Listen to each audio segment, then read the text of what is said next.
Hello viewers, welcome back to my channel ఈస్పూడి. నేను మీ శ్రీలేఖని. ఈరోజైతే ఈ వీడియోలో నల్ల మినపప్పు గారెలు ఎలా వేసుకోవాలో చూపించిపోతున్నాను. సో ఇది హెల్దీ అండ్ టేస్టీ కూడా ఉంటుంది. సో కావాల్సిన ఇంగ్రీడియంట్స్ అన్నీ కూడా నేను స్క్రీన్ మీద చూపించాను.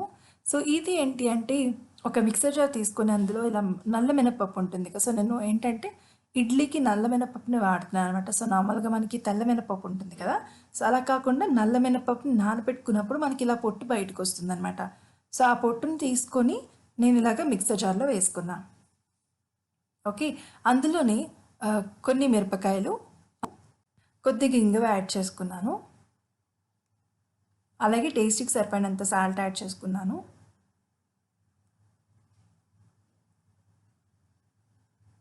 సో ఇప్పుడు ఇదంతా కూడా మనం బాగా గ్రైండ్ చేసుకోవాలి. సో గ్రైండ్ చేసుకున్న తర్వాత మనకి ఇలా వస్తుందండి, కచ్చాబచ్చలా వస్తుంది, పేస్ట్లో అయితే రాదు. సో ఇలా కచ్చబచ్చ వచ్చిందని మొత్తం అంతా కూడా మనం ఇలాగా బౌల్లోకి తీసేసుకోవాలి. సో ఇలా తీసుకున్న తర్వాత ఇందులో ఏంటి అంటే మనము మినపరుబ్బు యాడ్ చేసుకోవాలి. సో నేను 1 టేబుల్ స్పూన్ మినపరుబ్బు అయితే యాడ్ చేస్తున్నాను. సో ఆల్రెడీ నేను చెప్పాను కదండి, సో ఇది నల్ల మినపప్పు నానబెడతాం కదా. సో నేనేంటంటే ఈ నల్ల మినపప్పు నానబెట్టుకొని ఇడ్లీకి ఇదే వాడుతున్నాను అనమాట, ఈ రుబ్బునే వాడుతున్నాను. సో అందుకనే ఆ మినపరుబ్బునే వేసుకుంటున్నా. 1 టేబుల్ స్పూన్ అయితే యాడ్ చేసుకోవాలి.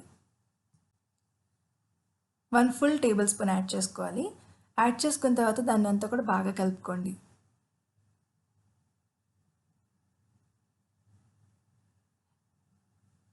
ఇప్పుడు స్టవ్ ఆన్ చేసుకొని బాండి పెట్టుకోండి. సో డీప్ ఫ్రైకి సరిపడినంత కొద్దిగా ఆయిల్ యాడ్ చేసుకొని ఆయిల్ని వేడెక్కనివ్వండి. సో ఆయిల్ హీట్ ఎక్కిన తర్వాత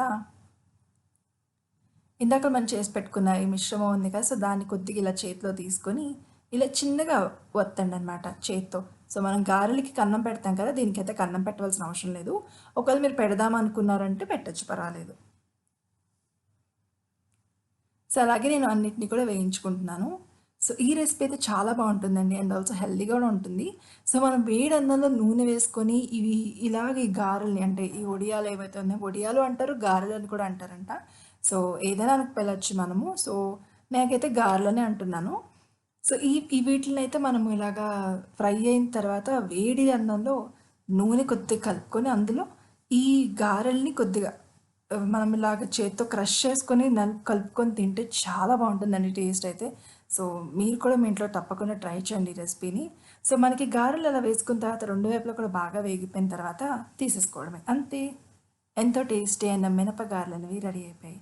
సో ఈ నల్ల మినపప్పు గారెలు అనేవి మీరు కూడా మీ ఇంట్లో ట్రై చేసుకొని మీకు ఎలా వచ్చిందో నాకు తప్పకుండా కామెంట్ సెక్షన్లో చెప్పండి. And also please to like, share, subscribe. Bye bye. See you in the next video. Bye bye.